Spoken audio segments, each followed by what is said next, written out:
Say your. Welcome, Loyal Noodles. Again, it is your boy Willie Knight, first of his name.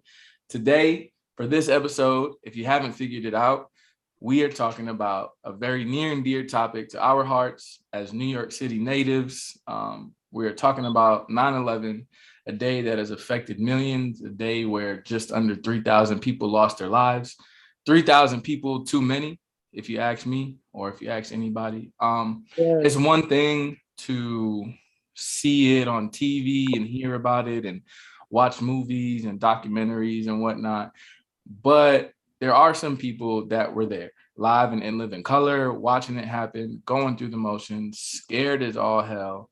And I'm not saying that's just exclusive to New York City goers or anything like that. But I figured just to give some of our loyal noodles who may not be from the city or may not know many people from the city, I give you guys an inside look, just some real insight on what happened that day. It's been 20 years. It's been 20 years. And I'll tell you what, you talk to anybody that was there alive and knowing what's going on, they'll talk about it like that shit happened last Tuesday. Yesterday. So that's how heavy it is. It was weird. I was only 10 years old and I was less than 10. I was 8. Yeah. I was 8 years old. And fuck, dude. Right. Like, and I remember it. So I brought on I was 20. If there's a term special guest, this is the definition of special guest. This is one of the most special guests that I can ever bring on the show. This is, let me tell you about my best friend. This is my living, breathing, bleeding sister, Miss Joy Davis, Joy Liette. We just gonna call her Joy because I don't need y'all fucking her name up for the whole episode. That is the part. It's just Joy Torius.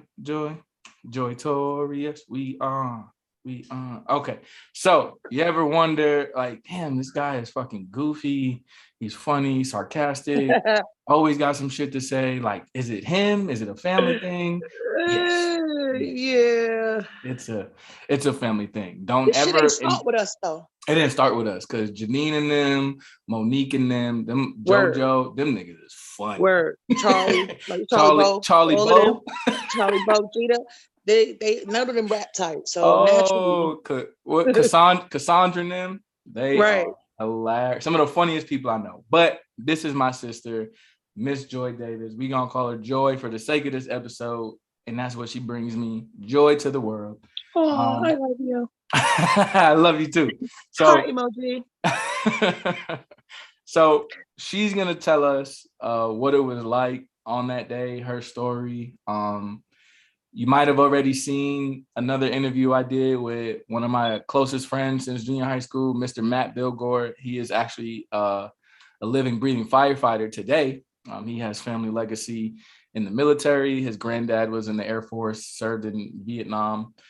His father, yes, thank you, Matt. Thank you so much to the whole Bilgore family. His dad actually responded to the towers and whatnot and went through all of that. His father was only in for like 2 years at the time that 9/11 happened. So he's still kind of new to the game and had to go through all of this. So I be thinking about that. What about the first responders that today was my first day? Right. Bro, like I'd have been like, so change your plans. Right. Don't want to be a firefighter anymore. So in case you guys haven't figured it out yet, I'm gonna give y'all a disclaimer. We take this day very seriously. Just like a lot of things. However, please understand something about me and my sister. Please understand. Don't invite us to no serious events if laughing is not allowed or anything. Because we're gonna laugh. We can cry and be hurt, and we're gonna be in our hurt, but we're gonna laugh. We've done it. We're gonna laugh. So I mean, we're not being offensive. We're not being disrespectful. But this is how we live and breathe and grow. If we don't laugh, without laughter, we'll die. Yeah, facts. Like we have been at some of the most tragic funerals of some of our favorite people collectively. Like saying goodbye to people you would not imagine saying goodbye to. Word. Weak as fuck. We're gonna laugh. We're gonna tease somebody. We might even tease the person who's dead. We might. It might happen. Have to get our last shit it might. We might. Just don't hold it against us. It's nothing personal. Please don't. The people that love us a lot. So right. If you're not one of those people, I'm sorry. Our bad. I don't know what our to fault. tell you. That's why we said this. This what that portion was for you. Just for you guys. You guys can cut this video off, fast forward to the end, give us the play credit. Make sure you like and subscribe to the Good Noodles podcast. That part. Do it. Got you. Appreciate it. So without further ado, we'll get right into it. So Joy, tell us what was the day like? Tuesday, September 11, 2021. You wake up, maybe you sleep still. Like what was that like? Take the loyal noodles through the day. Okay, so all right, Brooklyn, like real Brooklyn stories. All right, so boom. I had to work that day, and I don't think I don't think I was late for work, but I have really no conception of time. But I know that I wasn't late for work. But I know that I had to go to work, but I wasn't late for work. And our Uncle Jess, who was really our aunt, our Uncle Jess she pops up in my room. Like, I don't even know what time it is. I really don't. Throughout this whole day, I really don't have a conception of time. That I could definitely tell you. I had no conception of time whatsoever. I just know it just felt like at the crack of dawn, the shit hit the fan. And I wake up to my Uncle Jess telling me like, hey, baby, you got to wake up. You got to get up. They've flown some planes into the World Trade. No, yeah, she said like they flew planes into the Twin Towers, and it seems as if we're under a terrorist attack. I need you to wake up. And I remember just like opening my eyes, like, and I really just said to her, "What the fuck are you talking about? What?" Like I just heard like.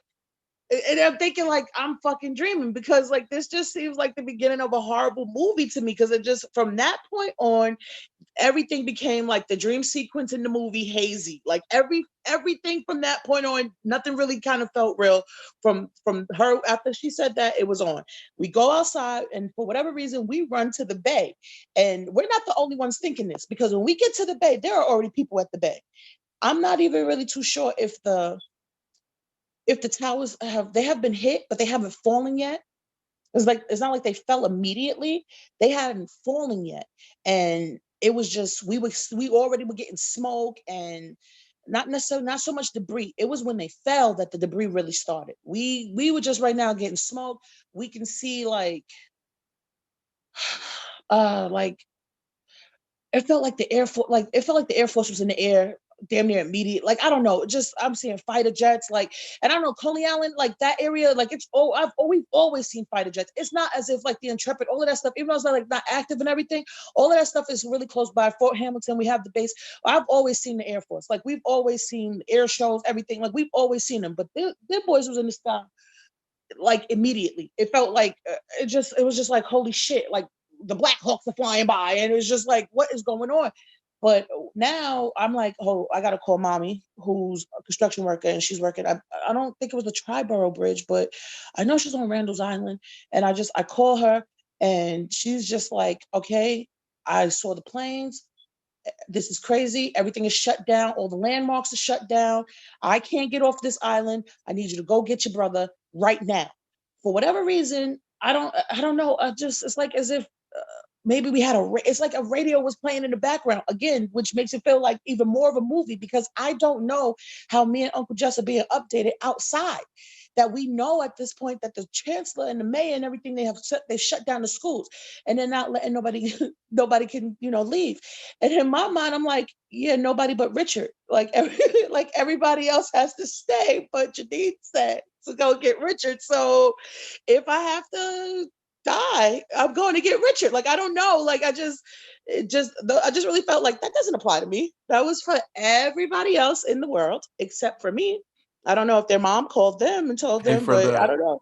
For the loyal noodles that don't know, Richard is my slave name forced upon me by my ancestors. Oh my God.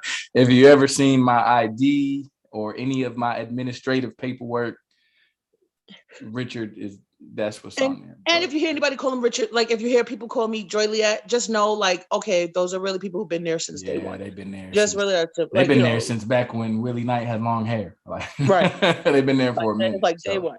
Just a disclaimer. I didn't want anyone to get confused. Like, right. Who Richard is. Janine like, like I hear the name all the time. These my brothers, like Janine birthed him and whatever. But don't let Janine tell it, shit like that. That's my mom. That's our mom. Right. That's my mom telling her, go get your brother, go get Richard. That's right. So Richard is Willie. So now I called the school to inform them I'm on my way. And I have a rapport with the school. I'm very active. So these people, they know who I am. And the lady I'm talking to, I have had interactions with her time and time again. It's always pleasant and But she's like, oh, I'm so sorry, sweetheart, you can't get your brother. And I just lose my whole shit. Honestly, like the cops could, if so much shit wasn't going on right then and there, the cops should have came and got me. Because now I'm making terroristic threats against the school. I'm like, bitch, you think that the terrorists just attacked us? If I get to that fucking school and you don't give me my brother, I'm gonna level the whole fucking school. We'll all be outside in the rubble. Like I'm going crazy and I'm in the middle of the street screaming at the top of my lungs. Like I'm on my way. Tell me that to my face. Tell me at my face. So now his godmother appears out of nowhere. I don't even know where. I'm not too far from my house. So it's not like, okay, but she just like, oh, what's the matter? I'm like, they said I can't have my brother. They think I can't come get my brother. So she's like, she takes the phone from me and she's just like, all right, you got to calm down. I'm like, nah, fuck that. And calm down. We all the way up now. We about to go to war. I got to go get my brother, go get some water, and we're going in the bomb shelter. What bomb shelter? I don't know, but this is what we got to do. So I'm sorry, like nothing's stopping that. And then our uncle appears on a bike like a fucking horse. Like he just came in like a fucking a knight in shining armor just comes on his fucking holy steed and majestic steed and shit. And it's like, what's the matter, baby? I'm like, they won't give me my brother. They told me they can't. Janine said she can't come to us and I have to get my brother. Like, I have to get my brother and I have to go in the house. That is what my mother said. And like, that is what is going to be done. That's what I have to do. So he's just like, all right, you have to calm down. Cause I've been cool and chilling and stuff. We would kind of like, we're frantic, but I never started like crying. But it was once they said I couldn't get you, I was like, oh no, the world is over. That's it. It's all over. Fuck it. And I'm like, wow, this is fucking crazy. And now my mind is telling me that we're under full-fledged attack. Like we're gonna see some shit that we've watched on the news, some shit we've learned about in school. We're about to be like Siberian kids or some shit. Like we're gonna be fucking refugees. Tanks are gonna come. I don't know where all the buildings are gonna be, but they're gonna be gone. There's not gonna be no concrete. There's gonna be all dirt. We're gonna be fighting tanks with rocks. Like this is gonna be fucking crazy. Richard's gonna be in a militia. Like this is all so much. It's all too much. Like just a little foreshadowing there. Right, like right. Because I'm like this because I figure like you're a boy and they're gonna take you. I don't know why we're gonna be like orphans all of a sudden. Like my mind was just going like all the way. Like we're orphaned and we have to join. You have to join the militia because you're a boy, and I have to be like a army. I'm like a slave mother to the militia or some shit. I don't know, but I know we're gonna be together. And PS90 don't have you no more. You're gonna be in my possession. So now I reunite with Uncle Jess. And she is trying to get their kids that she needs to get from school. Like her god kids, they need to be picked up. And we're like walking around. We're starting to like, all the stores are closing. People is open, but all the corner stores are closed. All of the fucking corner stores are closed. And that shit had me Uncle Just fucked up. I'm like, time out. My brain went so far with it. Like I was just like, this was so well planned because all of our Arab stores, like they're closed. How did they know to leave and close and go? And this is unbelievable. Your grandmother sends me to the store for water, tuna fish, and candles. And I really like took that shit like for heart, like on a mission. But when I get to the store, like everybody's buying tuna fish and the water is scarce. And I'm like, yo, what the fuck? Like, oh my God. I'm like, I'm walking around with like a pack of birthday candles, like this can't be my life. Why is it ending like this? Now at least the sunshine happens because Uncle Feldman calls me like, I got you, brother. I'm on my way to you. And I'm just like, all right, whew. That's one good thing. Now me and Uncle Jess would leave the store and now we're back outside still trying to figure out how she's going to get the kids she needs to get. And at this point, the towers have fallen. And now that they have fallen, it is snowing in Coney Island. It is It is snowing. The sun is shining. It is not cold at all. And it's like flurries everywhere, gray everywhere, paper. I can't believe it that after a while standing out there in it, I'm just like, so we're thinking like, oh, it's like the rubble from the building, and oh, fragments, and it's a fire. And I'm like, no, Uncle Jess, we have to go in the house. These are people. People are falling on us. I'm back to hysterics. Like, it's raining people on us. It's snowing ashes. These are people's remains. Oh my God. This is like, I'm like hysterical.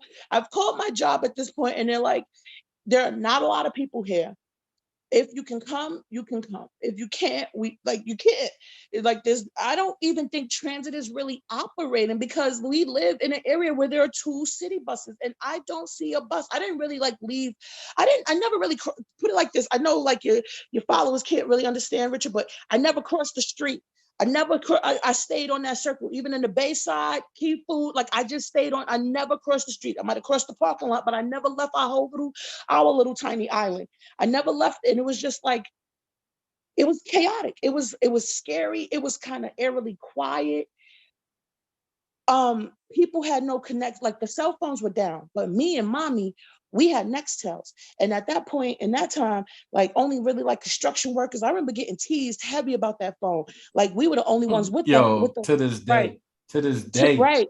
All right. I was getting teased with that phone, but when the shit hit the fan, those was the only phones working. So I never really lost contact with mommy. Now, at one of the last times I do call her, even though I still have had my own little panic moments and everything, I call her and she starts to cry. And at that point, that's when I really was like, this is it. This is it. She's crying, telling me that Kitty's on his way. Kitty is our stepfather, that he's on his way to ground zero. And it's just like, it's total chaos. Like nothing's moving. No. And she's like, I don't know when or if I'm going to be able to get to you. And I'm just like, so me, Richard, and Momi are just going to have to fight the tanks alone. I guess till you get here. I don't know, but this is just like really what I'm thinking. And as the evening, because it's all day long. Like we don't this really happened. have. This happened in the morning. Like this is Right. like 9 o'clock in the morning. So 8:40. Yeah, you think about it, like the kids on the West Coast. I'm on the West Coast now. The kids on the Right. West Coast woke up to this. They woke up. Right. Oh shit! Look what's happening. I'm obviously, she just told the story. I'm in school already, so right. I'm in school learning shit, doing the Pledge of Allegiance, ironically, and boom, like this shit is going down. So I had to get picked up from school. Kids on the West Coast, niggas is waking up, getting breakfast in the house, and they're not going to school. Like you're not going to school. Yeah, was we just really, and and it was scary too, because like when you start losing, even though like we can't rely on it but so much, if that's the only source of information that we have, when like the cell phones were going down and the TVs weren't really working too tough, and even the radios were like kind of effed up, and we were like, when we can't go on FM, like we had to like get shit from like AM and AM radio. Like it was just, and I just, in my mind, I was just like, this is it. And I just started like, because I'm like, I low key try not to be like a conspiracy theorist, but it's just like, you can't help it. Like some shit you just can't help. So I'm just, I really started thinking like, maybe I started thinking like a terrorist, because I just really took it in that day, I took it so far. I'm like, they're going to attack our tunnels and bridges next, because that's why my mother's trapped on it. That's why everything is shut down. So they're going to immobilize us. They're going to take, once they take our tunnels and our bridges, that's it. We have no escape. We have no food. We have no way to get, like, we can't really be on ferries. Like we can't, but so much, like, because they can attack the waters. Like I was just like, this is it. And the way to see the supermarket, and people finally started arriving from Manhattan. And I'm talking like around maybe 8 o'clock that night, because I have friends that were in the city who went to school there. And like Christina went to John Jay, and these people had to walk. These people walked from Manhattan to Coney Island because there was nothing. Put it in perspective, I think, and I'm going to, like, Coney Island is only, when you say it out loud, it doesn't sound very far, but Coney Island is only like 12 or 15 miles away from the World Trade Center, from Manhattan. Right. However, walking, these are city miles. City miles. These are city blocks. Like, and like there's no use of transportation, like there's no tunnels, you can't go in the tunnels, the bridges are closed, only open to walking. Yeah. So like this shit and was just that was, I'm pretty sure that was a gamble too, because there's people taking over planes, and you're gonna keep your bridges open. You sure? Word. Because but to walking bridges to, so it's massive amounts of people, and I'm just like, all right, so they're gonna fly a bridge, they're gonna fly a plane in the bridge. When they went to, like, once the planes really started hitting all over in the Pentagon and everything, yo, I legit was like, this shit is on, it is up and it is stuck and it's on, it's no turning back, like this is it, this is like, and I, like, you know, I don't want to sound like unpatriotic or anything, but I just really feel like America is a bully, and I just felt like, okay, this is it, this is what we're gonna get the return of, like what the bully usually should get. This is going to be the return, and I'm just going to have to be a casualty of this shit, because what can I really truly do? But I really felt like this was going to be like the start of a civil war or a world war or some shit. I don't know. I just really thought like this was it, and it was on, and it was just. Well, I mean, history had it. That's exactly what it was. It was a start of a war that has effects today, literally today. Hey, 20 years people, later. all this shit in Afghanistan going on. Like, hey, yeah, that was some shit. Right. People are telling us like, never forget. I like, ever since, like, you know, when we started the memorial of it, the memorializing of it and everything, I just really fucking hated that slogan or whatever, the fucking catchphrase, whatever you want to call it. Never forget, bitch. Promise you we won't. Like, that's not like, I don't know, like it's just redundant or some shit to me. I don't like, think you can talk to anybody who was in the right state of mind during that day and be like, yo, you don't remember that one time? And they were like, what? nah, I don't know. What happened? Nigga, when you lying. What happened? When was this? 2 buildings and what? Yeah, like there was a Richmond I threw, I think 2013. Like Diddy showed up, Hove pulled up real quick. Right.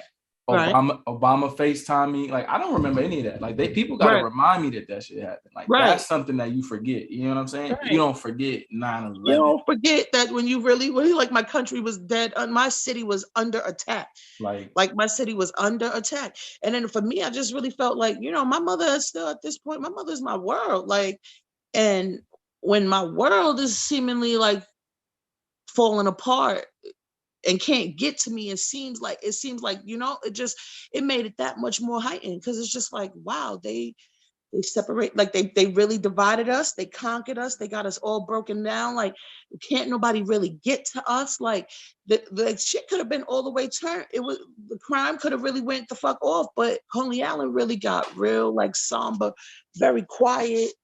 It was like, you know, still everybody was just really in shock. Like, and then, like I said, now we're around 7 o'clock, 8 o'clock at night, and some of these people are arriving from Manhattan, or like they come, and it's just like, they're starting to tell us, like, we had to walk, and people were gray, and people were like bloody, and it was just like.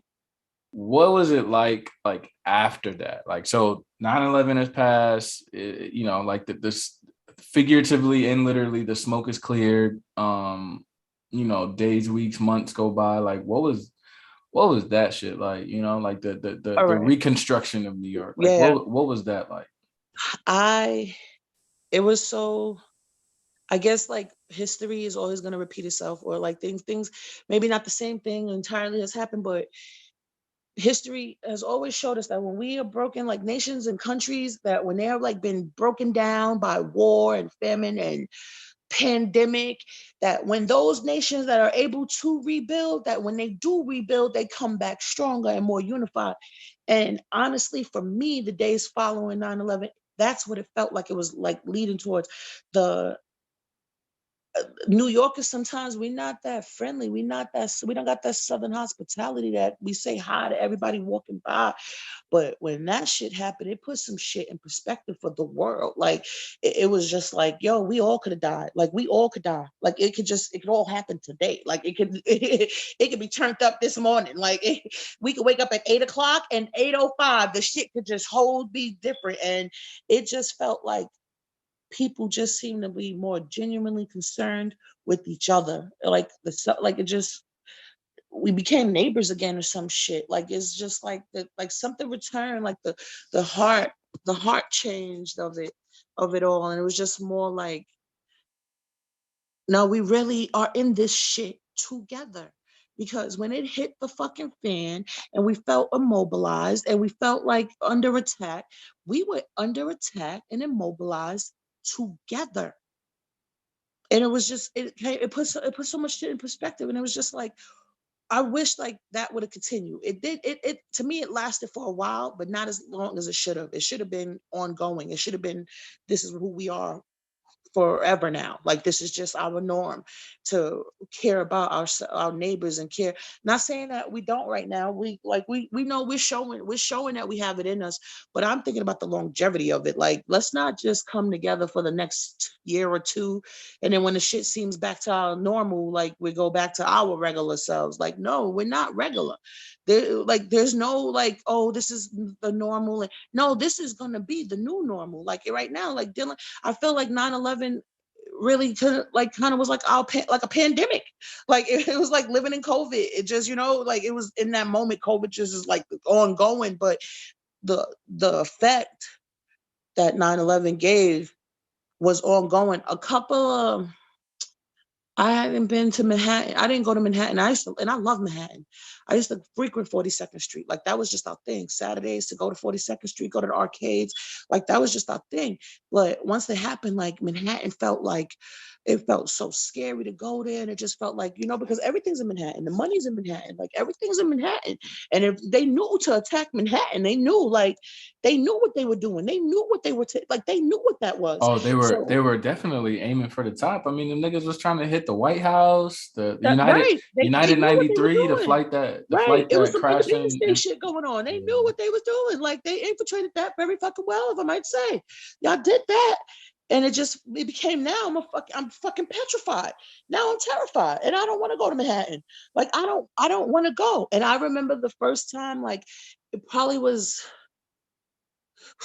months, like maybe even a year. I don't know. It was definitely nothing being built. It was still being cleaned, but it was kind of like all like gated off. And I went to Ground Zero, and it was just like it felt like like to see the gaping, like what was missing, to see the gaping hole of it all. Like it felt like it was like they took a piece of my soul or some shit. And it's just like I never even, especially as being a native New Yorker, I'm definitely one of those people who does not go to landmarks. I do not go to all of the tourist attractions. That's not a thing that we do. Like I've taken all of that. I've never been to the Statue of Liberty. Bitch, are you dumb? I fucking sit on my bay and right here, and I see and I look at that bitch every day. I'm not gonna go and pay to go climb in the bitch that I look at every day. The bitch ain't coming to climb and pay. Look at me. The fuck? No, I never fucking went in the Twin Towers. Yeah, I mean, I've never been in the Twin Towers. I think I went with Uncle Fleming to pick up Uncle Jess one time. Right. I've been near them. I've walked by them, but I've never been inside and of them. Course, like you stand, like they're people. They're people that are not New York City goers or big city goers. Like these shits are called skyscrapers, and not, obviously because of how tall they are. But if you ever stood at the bottom of one of these fucking buildings and you look up, it really just looks like that shit is in the fucking sky. Like that's now it's like Manhattan felt scarier than Brooklyn for once. Like I felt safer in the hood. Like I felt better it was just like I'm safer walking down. I'm safer in the projects than I am by them skyscrapers and shit with all them banks and all of them golden things. It's like, no, I don't need to be over there. Like, they ain't gonna come attack these motherfuckers. We ain't got nothing. We ain't got nothing they want, and we don't control nothing they interested in. So we're safe here in the hood. And it really became like, that's how it was for a little while. Like, I'm not going to Manhattan for what? Unless they trying to attack America so they could cash their checks, they got no reason to come to the hood because no reason. Check cash is always going to be open in the hood. Always. I don't know. Like, what are you trying to? They hate VIMs. They're trying to wipe out all the VIMs. I don't like what could they possibly like? I came to fuck up every metal trash can in this country. Yo, every fucking to the hood. Bench y'all niggas got mine. Okay. The fuck? Like it's over for these bus stops. Right. Y'all not even y'all ready. Fucking wait. Y'all wait. What they gonna do? Come knock over the cyclone? We've been waiting for that bitch to fall for years. But even the terrorists are like, oh no, that is a landmark. It's the fucking cyclone, bro. Like, nah. In the name of Allah and all of them, I can't do it. Yeah, nah, we gonna keep that. I can't do that shit. We gonna keep that. The parachute, I could not. My ancestors would never forgive me for that. Friday nights will never be the same. Like, well, you know what? Fuck that Coney Island boardwalk. Tired of that shit. Nobody. What is the boardwalk ever done? Nobody. What? No. Please don't take anything we're saying. Loyal Noodles is like, like we experienced it more because we were there. Like, no, that's not what it was. It's just we didn't. No. I didn't watch it on TV, and I'm not saying the people that solely watched it on TV didn't feel it. Feel the same no, way. I'm sure you did. Helplessness I'm sure you did. And anger. Like I'm pretty like everybody watching. Because listen, I wasn't in Washington, but seeing that Pentagon get destroyed, that shit fucking bothered my whole entire existence. Like, what the fuck? This is the world. Or the Boston bombing at the marathon. I watched it on TV. For whatever reason I was watching the Boston Marathon. However, you know what I'm saying? Like for shit like that, I only watched it on TV. I only saw the movie. I only was watching the documentaries. But that shit hurt. Damn, it hurt nonetheless. Still like I'm a dedicated Yankees fan. I got the Yankee hat on backwards like a real New Yorker right now. But I was rooting for the Red Sox like when they came back and started playing. Like yes, like y'all keep it pushing, bro. Like that's what's up. Like, I think what pisses me off the most is like the conspiracy theories, like it was planned, and I was like, okay, like the things that it was allowed. I hate it. I hated all of the things that, like, oh god, the things that we heard, that they flew all of Bin Laden's family out of America. They were privately jetted and chartered out of America, and just the stories that we were being told, like it was pretty much the fuel that they were adding to the fire. Like, because that's really all it was. Like what was it? What was the biggest one? It was a stage, and they like pulled the building. They like demolished the building. Yeah. And I'm like, bro, like, okay, here's my thing. Well, conspiracy. If it was staged, I have to say that I need to know whoever helped in that, they need to make movies for sure. Because baby, they went all the way the fuck out. They had one take. One take, baby, and they got it. In that one shoot, like, oh no, this film is very expensive. That was one take Wancho over there. He bodied that shit. What? I just, and then that was crazy too. Like when you hear the stories, it was just like they took over the plane with box cutters, and everybody wants to say like, oh, what they would have did and what they like. We can't never really say for sure, but I'm gonna say for me personally, one of them planes wouldn't have been able to use as a bomb. Like I would have been slice the whole fuck up. Like I am fat. Like I am made for stabbings and slicings. You are not. I'm sorry. They gonna do what? And they have what? Razors? Oh no, bitch. That's it. I'll die for this shit, Craig. Are you dumb? Like that's the skinny, the world. Like, are you crazy? Like, I think that's why, like, because I've only been on a plane to come see you when Luna was born, and then to go to Vegas, kind of like to see you again. And like, it happens. I couldn't really even sleep because I'm really watching on the plane. Like, yeah, it took me. And here's the thing with me: I don't give a fuck what your nationality is. I don't give a fuck. Everybody's a suspect. That old white lady. We're from New York. We keep the same energy. What? Everybody. Equal opportunity over here. You all look like fucking terrorists as far as I'm concerned. That little white lady, the old one, that bitch got something in her fucking purse. I know it. This older black gentleman, he looks like he's got some shit on his mind. He wants to get off his chest. Everybody's a fuck. I don't give a fuck what color you are, brown, purple, green. All you motherfuckers want to take this plane and fly it into something that we need. And I'm watching you all. I'm going to help. I'm going to be on the news. Thank you for being on the show, telling your story.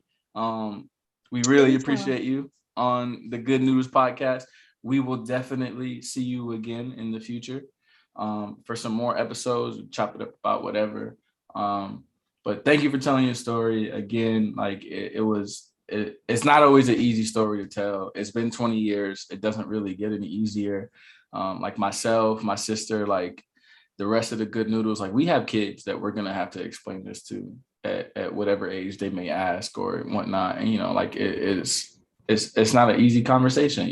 Like you watch the footage and it's not censored or anything. Like, you see these people jumping from the building and things like that, and you have to explain that. Like, people thought there was like no other way out, and they wanted to go out their own way or whatever. I don't know why they jumped. I wasn't there. I don't know them. They didn't text me before they did it. Like, it's for whatever reason, you know, like, you watch the movies and you're hearing the documentaries and the news coverage, and you hear people hitting the ground, and it's just like, I think because, you know, I think the people who jumped, me personally, I believe that the people who jumped out of the buildings, I think those were the people those people weren't committing suicide. Those were the people giving themselves a fighting chance. Those were the people going, you just never fucking know. I might land somewhere right. I might just make it. And opposed to just standing there to burn. Not saying that the people who like, oh, they gave up. Yeah, no, they didn't really give up. They kind of had no choice.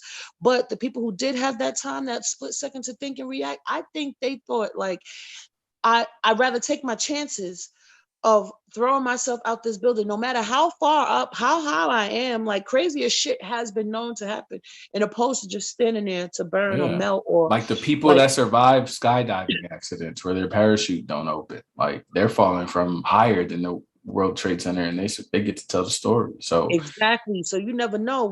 You're not gonna believe this. I fell into an awning, and under the awning was hay. Like, you know, like crazy shit happened. I fell into 7 million kilos of cocaine and nothing happened. It was the best day. Like, it was the best of times. But you never. I think, and I really feel like those are the people that I really feel like some of those people really try to just give it that, like, just like, that's what I guess maybe also that's what my heart wants to believe. Like, those people died fighting and trying, like, still trying to give themselves just like one more like chance. Like, fuck it. Like, you know, you never fucking know. Because in my mind, I'm like, yeah, I'm gonna flap my fucking arms. You fucking A. Like, you know, like, I'm gonna hold on to my t-shirt or something. Fuck it. That right. If we can make our pants and floating device, can we make our shirt a parachute? I don't know, but we're gonna fucking try.